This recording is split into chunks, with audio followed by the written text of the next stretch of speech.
অনেক মানুষ আমরা এমন আছি টাকা টাকা সত্ত্বেও কুরবানি দিই না। এটা মাসালা ভালো প্রশ্ন। আচ্ছা বলেন তো যাকাত দেওয়াটা কি? জোরে বলুন। কুরবানি করা অনেক মানুষ সমাজে পাওয়া যায় যাকাতের ভাগ পারে না, কুরবানির সময় লাফালাফি করে, ঠিক কিনা? জোরে বলুন। যাকাতের কোনো ভাগ পারে না, যাকাতের কোনো হিসাব রাখে না, যাকাতের কোনো খবরই নেই, অথচ কুরবানির সময় এত লাফালাফি করে, এত মানে দুনিয়া তোমাকে দেখাতে বেড়ায় যে আমি বড় গরু কিনে কুরবানি দেবো, অথচ তার সে কোনোদিন কোনো বছর সে মানে তার উপরে যাকাত ফরজ, যাকাত আদায় করে না। এটা মাসালা ভালো করে শুনুন। আর অনেক মানুষ আমরা আছি টাকা টাকা সত্ত্বেও কুরবানি দিই না। মাসালা হচ্ছে আপনার উপরে যাকাত ফরজ তখন যখন ওই মালটার উপরে পরিপূর্ণ একটা বছর অতিবাহিত হতে হবে। বুঝতে পারছেন কথা? কিন্তু কুরবানির ক্ষেত্রে এটা ফরজ নয়। কুরবানির ক্ষেত্রে মাসালা হলো আপনার জিলহজ মাসের 10, 11, 12 কদিন বললাম?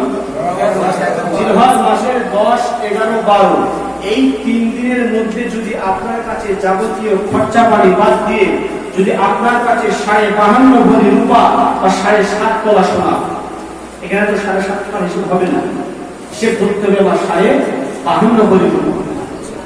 আপনি কি মানে রানিং বাজার হিসাবে হিসেব করেন, দেখা যাবে যে আপনার কাছে 60 থেকে 70 হাজার টাকা থাকে, আপনার উপরে কুরবানি কিন্তু ওয়াজিব। কিন্তু এখানে 1 বছর অতিবাহিত হওয়ার প্রশ্ন নেই। প্রশ্ন রয়েছে কোথায়? যাকাতের সময় আপনার 1 বছর অতিবাহিত হওয়া লাগবে, ঠিক কিনা? কিন্তু কুরবানির ক্ষেত্রে 1 বছর অতিবাহিত হতে হবে না। জিলহজ মাসের 10 তারিখ, 11 তারিখ, 12 তারিখ এই 3 দিনের মধ্যে যদি আপনি সাহেবে নেশাব হয়ে যান, আপনার কাছে যদি 60 থেকে 70 হাজার, রাউন্ড ফিগার হিসাব বলছেন, 70 থেকে 60 থেকে 70 হাজার টাকা থাকে, আপনার উপরে কুরবানি ওয়াজিব।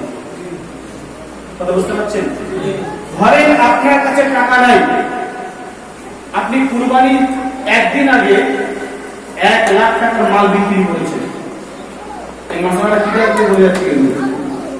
ধরেন আজকে কুরবানি জিলহজ মাসের 9 তারিখ বা আজকে 10 তারিখ, ধরে আজকে আমাদের কুরবানি হয়ে গেল, ধরে না কুরবানি হয়ে গেল, ওই দিনে যদি আপনি 1 লাখ টাকার জিনিস বিক্রিটা করেন, আপনি কুরবানি দেবেন কি দেবেন? শরীয়ত কি বলছে? শরীয়ত বলছে আপনাকে কুরবানি দিতে হবে। বলুন শরীয়ত কেন বলে? দেখুন শরীয়ত বলছে, মাসআলা বলছে এটাই যে আপনাকে কুরবানি দিতে হবে। কেন দিতে হবে? আল্লাহ রাসূল সাল্লাল্লাহু তাআলা আলাইহি ওয়াসাল্লাম বলছেন যে যত পশু বড় পশু খরিদ করে কুরবানি করবে, ওই পশুরা তার জন্য জান্নাতে উপকার হবে। জিতে হবে না? সুবহানাল্লাহ। ভাই জানেরা এই গভীর মনোযোগ দিয়ে শুনে রেখে দিন বাবা। বিশ্ব নবী আমার দিনে দুনিয়ার বাদশাহ হাবিবুল্লাহ জনাবে মুহাম্মদ রাসূলুল্লাহ সাল্লাল্লাহু তাআলা আলাইহি ওয়াসাল্লাম এক সময় আম্মা জান ফাতেমাকে জিজ্ঞাসা করেন, ও বেটি ফাতেমা, তুমি কি জানো কুরবানির কি ফাসালা আছে? তুমি কি জানো কুরবানির কি মর্যাদা আছে? আম্মা জান ফাতেমা বলেছিলেন, ইয়া রাসূলুল্লাহ, ইয়া হাবিবাল্লাহ,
দিয়ে পশু খরিদ করে আল্লাহর রাস্তায় উৎসর্গ করে। আমি দয়ার নবী জানিয়ে দিলাম, আমি মায়ার নবী জানিয়ে দিলাম, ওই পশুটার রক্ত মাটিতে পড়তেই না পড়তে আমার আল্লাহ পাক তার যাবতীয় গুনাহগুলোকে আমার আল্লাহ মাফ করে দেয়।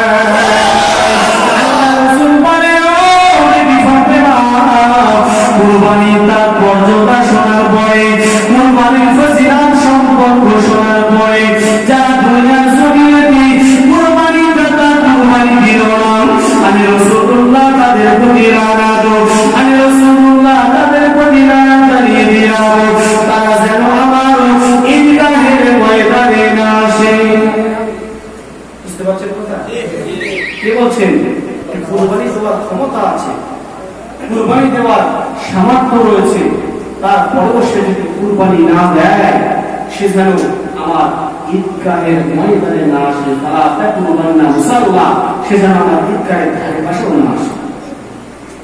তাহলে এবার আমরা এখানে যারা আছি বিবেকটা হাত দিয়ে বলুন, আমরা রাসূলের লানত দেব আর রাসূলের দোয়া নেব কোনটা?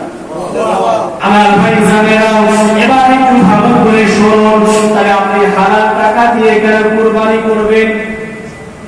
আল্লাহ পাক আল্লাহ তাআলা পবিত্র কোরআনে জানিয়ে দিয়েছেন, লান তানালুল বিররা হাত্তা তুনফিকু মিম্মা তুহিব্বুন।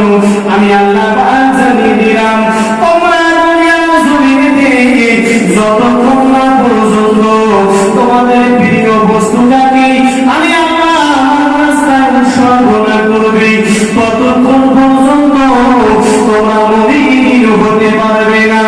আল্লাহ পাক এখানে কথা কিন্তু বলে নাই বান্দা তুমি নামাজ না পড়ে কুরবানি দাও, আল্লাহ এই কথা কিন্তু বলে নাই বান্দা হারাম টাকা দিয়ে কুরবানি দাও। আল্লাহ পাক বলেছেন, ও দুনিয়ার মানুষেরা তোমাদের প্রিয় বস্তু দাও, যতক্ষণ আমি আল্লাহ আমার রাস্তায় ব্যয় না করবে। আমাদের প্রিয় বস্তু মানে আল্লাহ এটা বোঝাতে চাইনি, বলে তো হারাম জিনিস আমাদের প্রিয় বস্তু হতে পারে? হতে পারে না। আল্লাহ বলে তোমাদের যে হারাম টাকা আমি দিয়েছি, হারাম সম্পদ দিয়েছি রে বান্দা, এই হারাম সম্পদ দিয়ে আমি আল্লাহ পাক আমার রাস্তায় তোমরা উৎসর্গ করবে, এর প্রতিফল কিয়ামতের ময়দানে আমি আল্লাহ পাক তোমাদের নসিব করিয়ে দেব।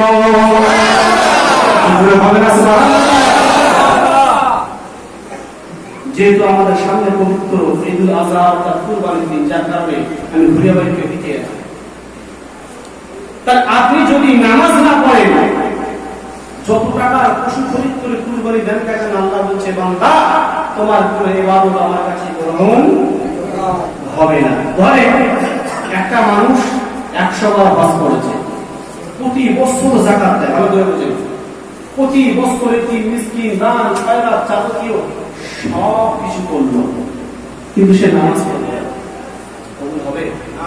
ও ভাই জানেরা